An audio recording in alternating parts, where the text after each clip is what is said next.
Today's episode is about digital detox, but not as a trendy practice or a list of restrictions. We're talking about a deep internal reset. An attempt to remember who we are, without a screen between us and reality. Chapter 1.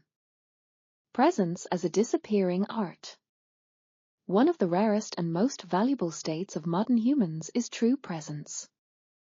Being here and now. It sounds simple, almost cliché, and yet it's become nearly impossible. We're losing this ability not because we don't want to be attentive, but because the environment no longer supports it. It's built on fragments, short videos, flashes of news, instant reactions, superficial contacts. All of it pulls us away from the continuous experience of life. The paradox is that we are surrounded by endless channels of communication, but the feeling of real connection disappears. We become like tourists who take endless photos, but never truly look. We manage to do everything, except feel. Speed has become a religion. Every slowdown is seen as a failure. But only in slowness does depth begin to emerge. Only when we stop chasing, do we begin to live. Real presence is not just silencing notifications. It's a willingness to face yourself. Chapter 2. Why can't we stop? On the surface, everything looks harmless. Just a bit of news, scrolling a feed, answering messages. But behind it lies a deeper psychological pattern. Our constant online presence isn't driven by convenience, but by a fear of inner silence. Digital addiction isn't about technology. It's about fleeing from the inner world, which feels too noisy, too anxious, too uncomfortable. We're afraid to be alone with ourselves because we don't know what we'll find. Maybe it's loneliness. Maybe it's inadequacy. Maybe it's exhaustion, hidden beneath constant activity. Technology gives us a sense of being busy, a sense of control. But that's pseudo-control. We fear the void, so we fill it with screens. And in that fear lies tremendous potential. Because in that void, true restoration can begin. When the signal stops, silence begins to sound. And in silence, there is truth. Chapter 3. What are we looking for in the screen? When we pick up our phone, it's not just curiosity that activates, it's a search for meaning. We seek affirmation of our worth, recognition, emotion. We want to know that we are seen, that we matter, that we exist. But searching for yourself in the external world always leads to distortion. Because the screen doesn't reflect us, it creates an image we begin to live by. We search for ourselves in feeds, in reactions, in metrics, and lose contact with our true selves. The digital environment amplifies external identity construction. We become what others evaluate us to be. It strips us of autonomy, making us dependent on responses, on visibility. But there's a question we rarely ask: what remains of me when no one is watching? This question lies at the heart of digital detox. Not what should I delete, but what in me is real. Not how do I quit the feed, but where do I live if not in it? Chapter 4. Not disconnecting, but awakening. Digital detox is often seen as restriction, as giving up comfort. But at its core, it is not deprivation, it is awakening. It's not about living less, but about living more deeply. When we disconnect from the external signal, our internal one begins to resonate. We suddenly notice, it's been a long time since we've heard real silence. We don't remember the last time we went waiting for the next notification. Our brain, overloaded with fragments, begins to breathe. The space freed from noise slowly fills, not with emptiness, but with awareness. This awareness is the true value. Without it, there is no creativity, no love, no reflection. It cannot exist in a state of constant fragmentation. Detox is not a fight with gadgets. It's a recovery of psychological wholeness. Chapter 5.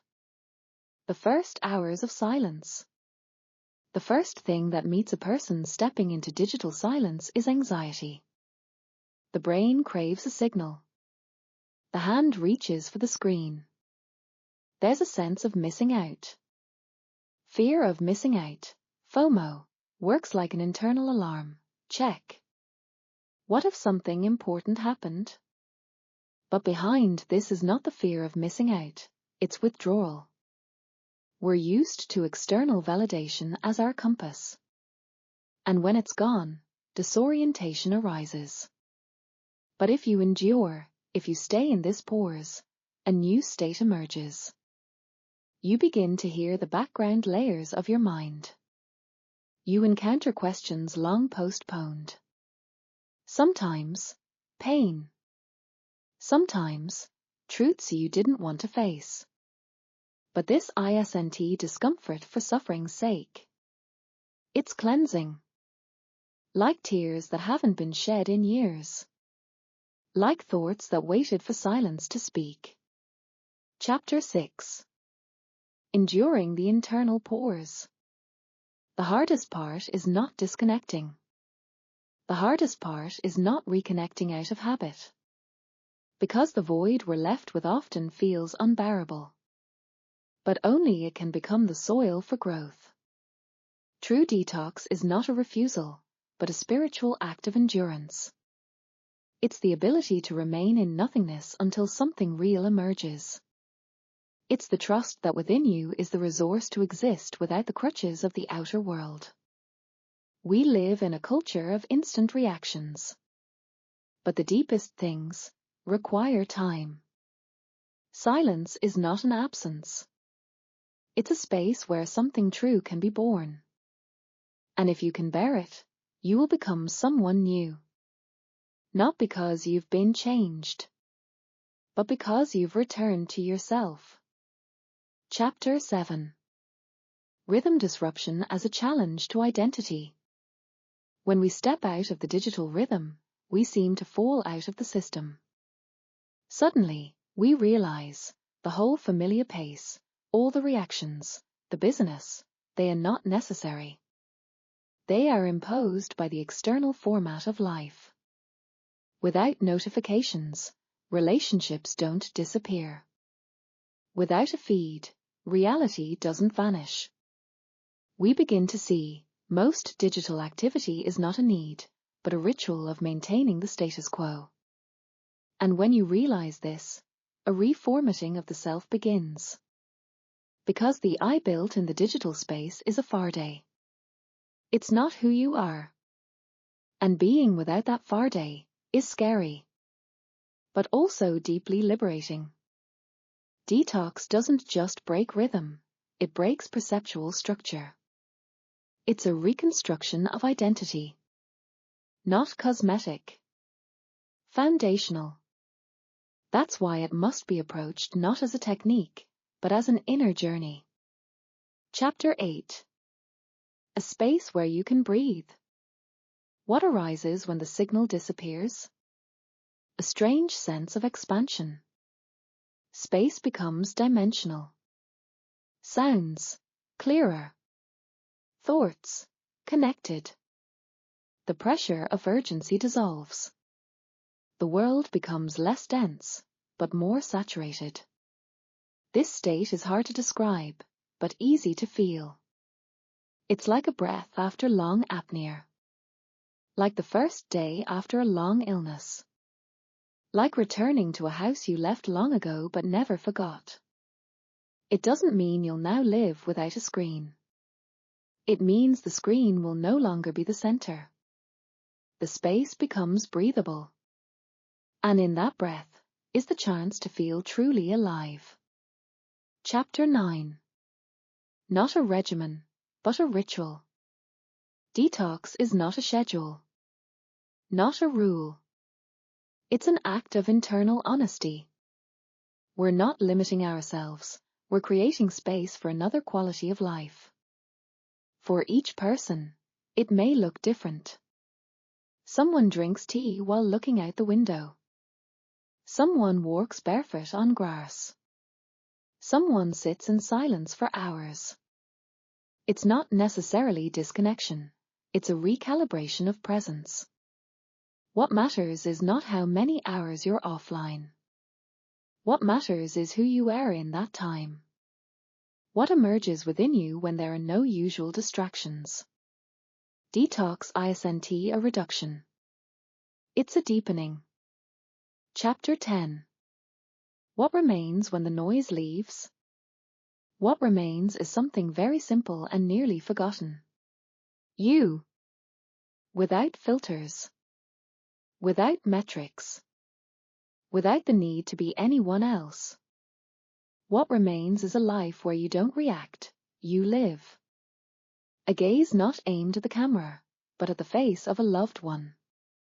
Thoughts that no one will like, but they're yours. The chance not to share the moment, but to be in it. And maybe, in this simplicity, there is everything we truly need.